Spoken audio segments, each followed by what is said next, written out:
Hello there, Hidden Hermit. I'm feeling kind of bullish today because we're talking about Taurus. Okay, so Taurus, fascinating constellation in the sky. And check out this card, it's crazy. You got a male and a female bullish type thing going on. He looks very, very scary. Determined even. Cracking card. So yeah, Taurus, it's one of the most ancient constellations. In fact, I mean, it's a brilliant constellation. You can spot it really easily. It's just to the right of Orion if you're in the northern hemisphere, and it's a big giant V thing with a really big bright star at the where the V meets. That star being Aldebaran, which is a huge red giant about 68 light years away, which is so quite close in astronomical terms. Taurus, the constellation. Some scholars have traced it back as much as 5000 BC to Babylonian astrologers, astronomers even. So it's always been there in the human consciousness. It's always been associated, well, not always, it's been regularly associated with bulls or oxes as well, which is interesting. In Egypt, it was associated with the bull god Osiris.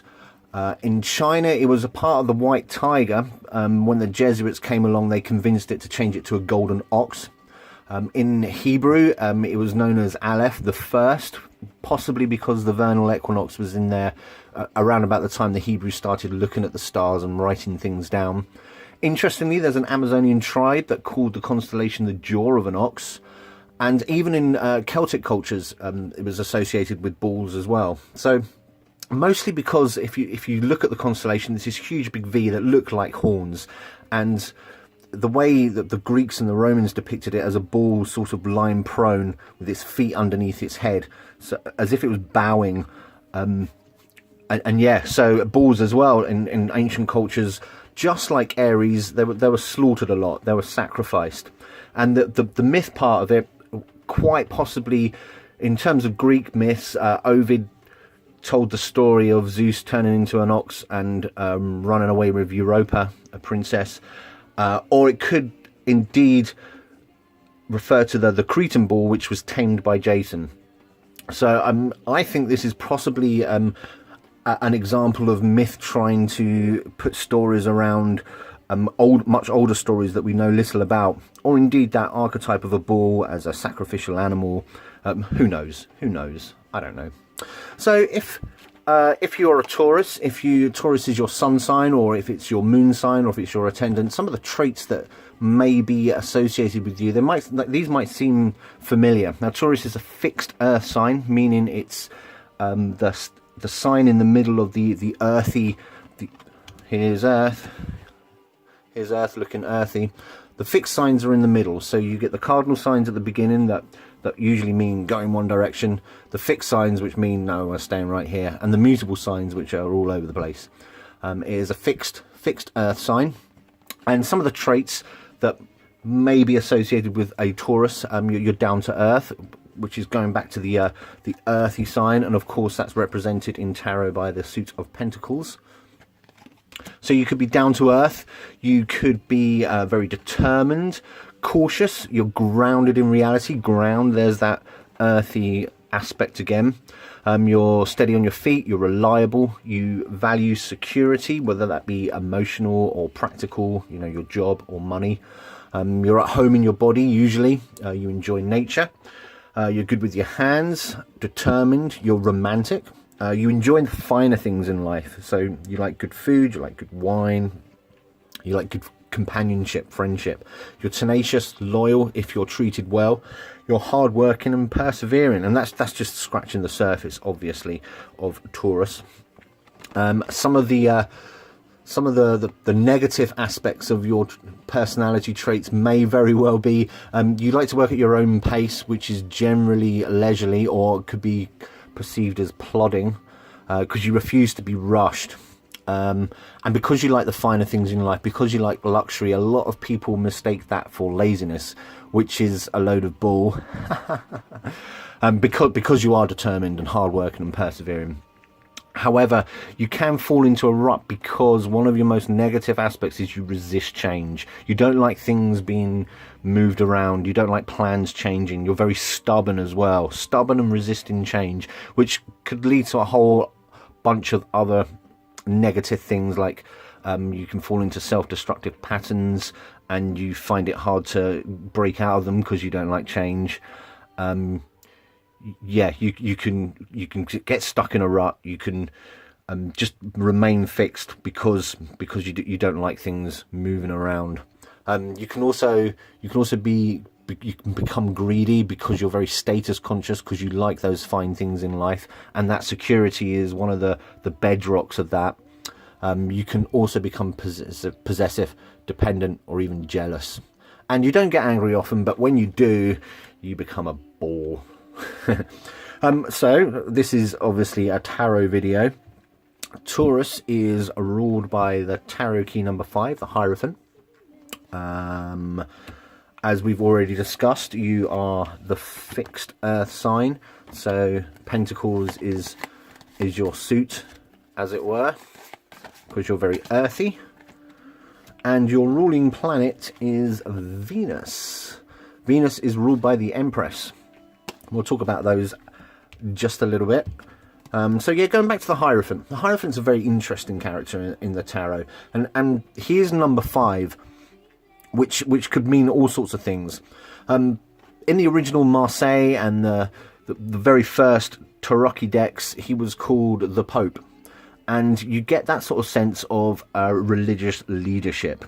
Although I think this is an assumption that we make, suggesting, I think that's why it was changed to Hierophant, meaning some sort of high priest, a religious figure, someone who knows religious law very, very well, and somebody who people like these two guys down here look to when they're seeking spiritual or religious answers. This is the Waite Smith, obviously. The interesting thing about the Waite Smith is this Hierophant, or Pope, does not have a beard. He's the Night Sun. He is very, very beardy. This is the Hermetic deck. He does have a beard, although his arm is in the way, but you can clearly see that he's got facial hair going on there. And here's Crowley's top deck, another magnificent beard there.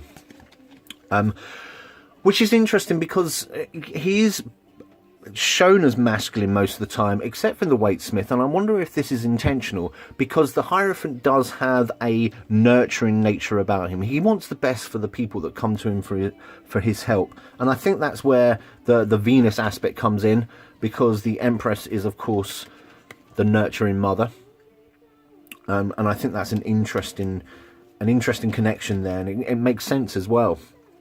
So the Hierophant, as depicted here, he's showing the symbol of benediction. He's got a almost Coptic cross.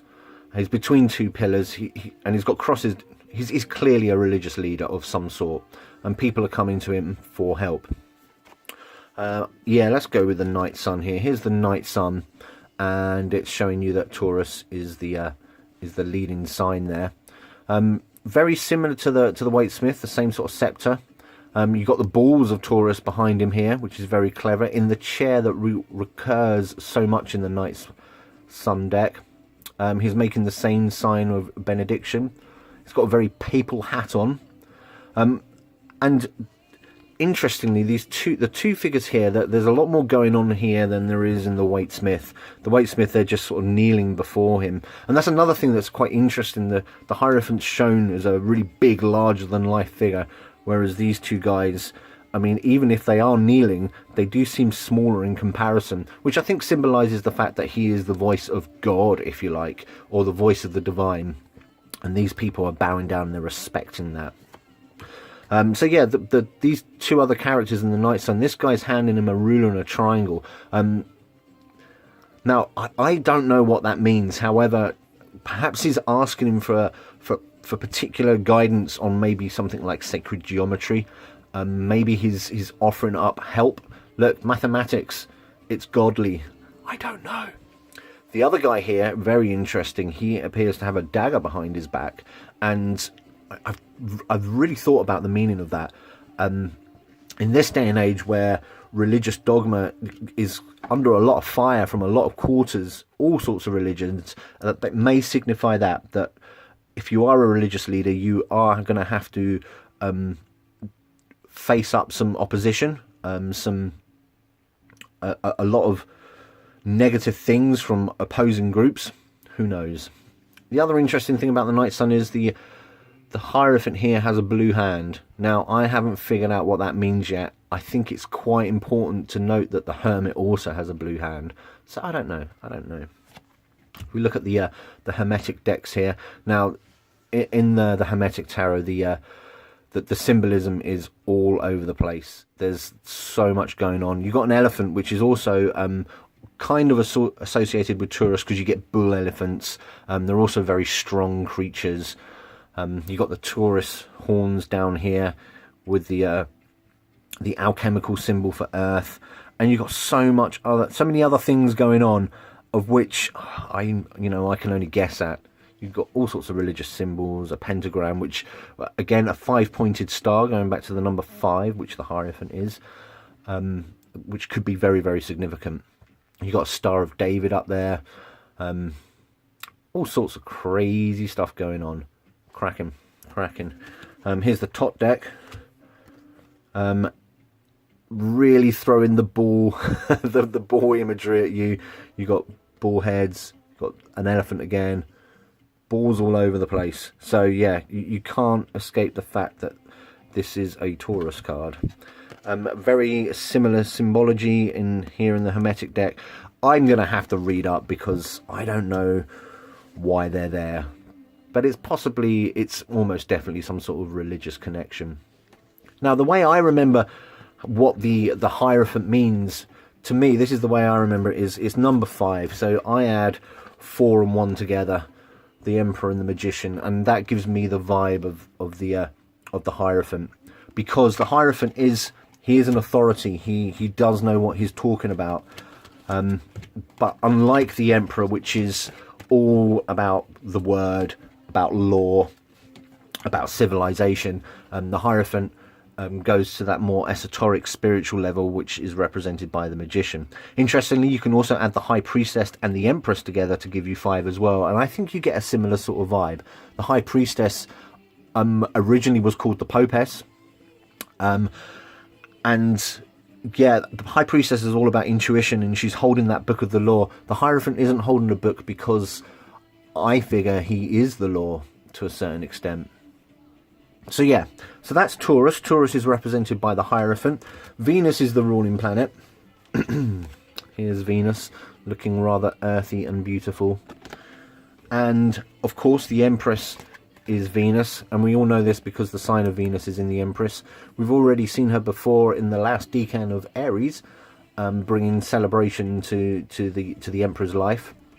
Just have a quick look at some of these Empress cards. The Empress in the Night Sun's a fascinating figure. Again, that weathered chair. Now, this is not the right time to bring out the High Priestess, but I somewhat suspect the High Priestess and the Empress could again be the same person. But I think that's a conversation for another day, I think.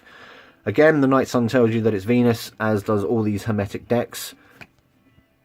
Interestingly, the Empress has also got a scepter with religious connotations on it. The Emperor holds the same one in the same deck. So, but you get that kind of sense from the first cards, certainly from 1 to 7 in the major arcana. So the Magician, the High Priestess, the Empress, the Emperor, the Hierophant, the Lovers, and the Chariot. They all have a lot of religious symbology. That's a word. Symbology going on, and I think they're all very, very connected in very profound ways. But again, that's probably a conversation for some other time. Let's look at the Empress in the Hermetic deck. Like the Waitsmith, the Empress is wearing a crown of 12 stars, and you have the 12 stars depicted up here, and it's popularly believed that they represent the 12 signs of the zodiac. I can't think of what else it could symbolize. I don't know. An eagle is also another popular motif in the Empress and the Emperor, and there's the top deck. Lotus flowers, swans, eagles, all the same sort of things going on. Very similar crown to the High Priestess as well, and also the moon makes an appearance, so there's clearly a link. But again, we're talking about Taurus, so let's continue to talk about Taurus, shall we? So what else can I say? Earth, Hierophant, Venus. Let's talk about the decan cards. So, as with every sign, there are 3 decans. The sign of Taurus is 30 degrees. The first 10 degrees of Taurus is the 5 of Pentacles. The 5 of Pentacles rules 0 to 10 degrees Taurus from approximately the 19th to 20th of April to the 29th to the 30th of April. And the 5 of Pentacles is a card I know very, very well, and the video is already up if you want to go and check it out. One of my earliest videos, it's very shoddy, only slightly shoddier than this one. But if I bring out the Waite-Smith, we know this card as worry, we know this card as poverty, desperation, almost sadness, loss, etc., etc. The 2 maimed or ill figures in front of a church. There's also an element of hope there. There's an element of, you know, you're not looking in the right place, or you're not asking for help. But that's one of the things I talk about in the other video. If we were to look at the Hermetic deck, it shows you, so this is the Lord of Material Trouble. We've got the Taurus bullhorns there again. You've got withering flowers. There's Mercury in Taurus, and that's what informs this card. If we were to look at the Night Sun, Mercury in Taurus, and that's where the conflict is, because Mercury is about Mercury is the magician, basically, if you like. Mercury is about speed and communication, and when it comes up against Taurus, which is about solidity and you know, that determination, that security, you get a conflict, because Mercury doesn't really care so much. So that's where you get this sense of worry or loss or poverty from, because they're conflicting. Mercury and Taurus is not a good match. Not a good match. Here's the Night Sun image. It's an image that it's a crazy image, because it's nowhere near the Waite-Smith. Nowhere near. What does it mean? Now, I think it's somebody asking for help. It's like, please, almost begging, if you like. So yeah, if we quickly look at the Hermetic decks. Sorry, let's look at the top deck. You've got that inverted pentagram, showing the alchemical elements, including the Spirit. That number 5 again, the Hierophant's number 5. So there are links there as well. You've also got Taurus in there, and you've got Mercury in there, and the top deck calls it worry. I think that's enough fibre. It's kind of bumming me out a little bit. Let's move on to the 6 of Pentacles, which is the second decan of Taurus. 10 degrees to 20 degrees from roughly the 30th of April to the 30th of April, 1st of May to the 9th, 10th of May, usually. And yep, we go to the Waite-Smith, and I love this card. I called this card the charity card, because you've got somebody who clearly has the money to hand out to the people, and I like to think it could very well be the same people in the 5. But yeah, it's about charity. It's about sharing your wealth, I think. And if we were to look at the Night Sun, so that the pentacles are on the ground there, and then you've got this single apple in the tree. Now, I like to think the single apple is there because the rest have been picked and given out for everybody else.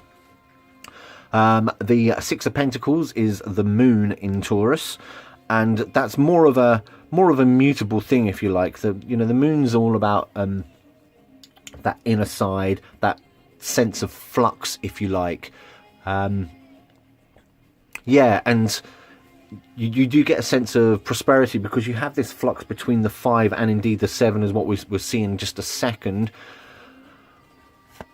If we look at the Hermetic deck, again, you got crazy symbolism, but you got the Moon in Taurus again, and of course the Moon is very feminine. Taurus its polarity is feminine, and so I think that's kind of exalted a little bit. So that's giving you that sense of prosperity, success, charity, good fortune, and I do think the charity, the good fortune aspect of it is the importance of give and take, I think.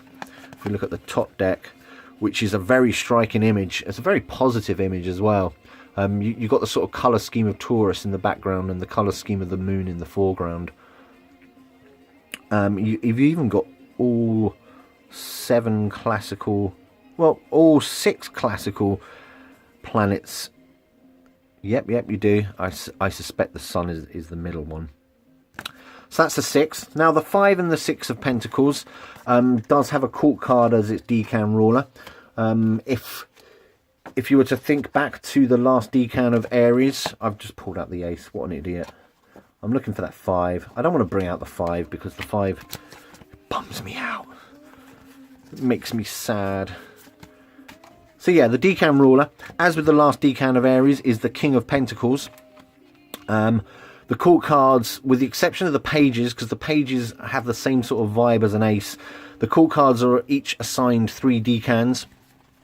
And the King of Pentacles takes the last one of Aries and it brings it into the Taurus. And the King of Pentacles does indeed rule the first 2 decans, the 5 and the 6 of Pentacles. Now, the King of Pentacles is Taurus personified, I think.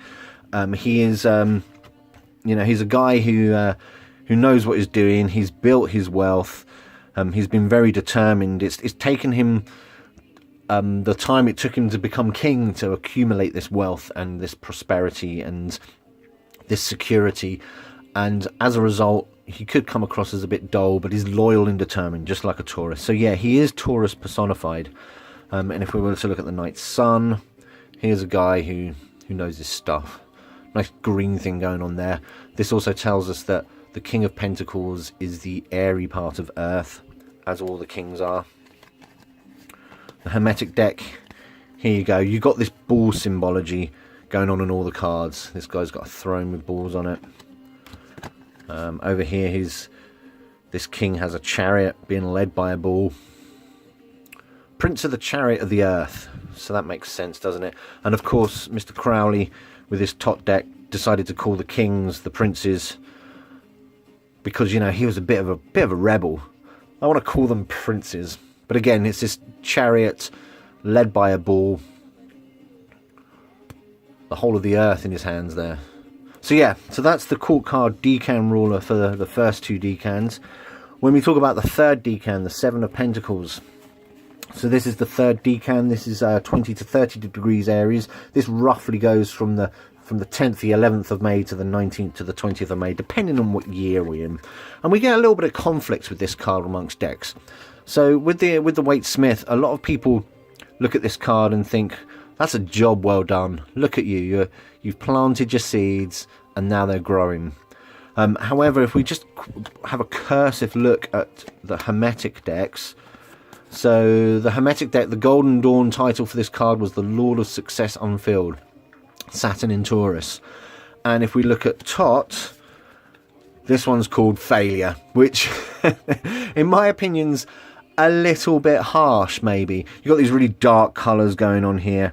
You've got the Saturn element with Taurus, and Saturn is the planet of, a lot of people associate it with oppression, with holding things back, with discipline, which you would think would go very well with the idea of Taurus, and I think it actually does. And let me tell you why. A brief look at the Night Sun.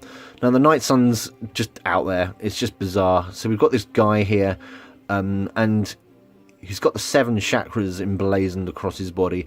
I will be absolutely honest. Although I love this card, I haven't quite figured out the meaning of the chakras and the associations with the other cards. But that's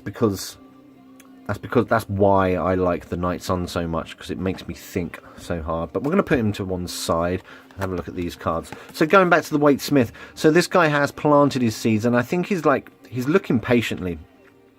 We've also got one of these pentacles on the ground. I've got a feeling that is a failed one. That's fallen off, hasn't quite achieved the growth that it should. And maybe he's looking a bit worried. I think the point of this card is that Saturn on Taurus element is you have to be a little bit patient. You've set your seeds in motion. You're waiting for your success and your prosperity to come to you. You need to be patient. You need to nurture these things. Otherwise, you will come to failure.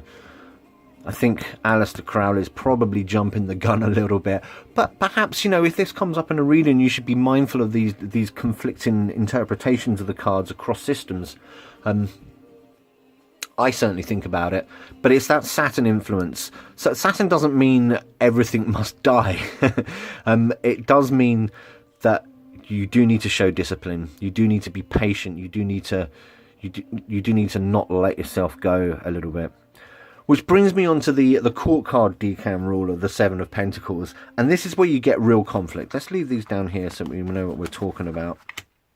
The decam ruler for the Seven of Pentacles is the Knight of Swords. Now, the Knight of Swords is a brash guy. He's probably the knightiest of all the knights. The King of Wands is, sorry, the Knight of Wands is probably a little bit behind him, but this guy, he's just rushing headlong into. He's not thinking about it. He just wants his action. Yeah, if we look at this one, he's the Lord of the Winds and Breezes in the Hermetic deck. That's the Golden Dawn title. And yeah, he wants action. He wants to go for it. Here's the Night Sun deck. There he is again. Like I say, he's the knightiest knight. It's the fiery part of air. Top deck, he's definitely in motion there. This guy has wings. He's drunk his Red Bull. So yeah, you definitely get conflict there, don't you? With the last decam, with the Seven of Pentacles, you've got this Taurus with that slightly Venus element. You've got that prosperity going on, and yet Saturn is telling you you've got to be disciplined. And the conflict with the Knight of Swords there, I think that's where you're getting that sense of not quite making it, of counting your chickens too soon, if you like. And, well, I think it's interesting. The Knight of Swords also, it's the last decan of Taurus. It's heralding the beginning of Gemini, excuse me, the air sign of Gemini that's going to be making the mutable air sign of Gemini that's going to be making its appearance 10 days after you first see the Knight of Swords. So yeah, it's a very interesting juxtaposition with the Seven of Pentacles. Failure, success unfulfilled, almost there. Saturn, oppressive, disciplined Saturn with the Knight of Swords just blazing away. So yeah, that's it. That's my look at Taurus. If you just allow me to go backwards in time, these are the things I should have told you about earlier. I've got a nice green Taurusy vibe going on here.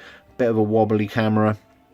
I've got some emeralds, some new jade, some rose quartz, and a lovely little tiny piece of tumbled selenite. These are stones associated with Taurus. And I've got some hemp incense burning, or in this case, not burning. But there you go. That's Taurus for you. Cracking sign. Always good to have a Taurus in your life. Nice, loyal friends. Hard working as well.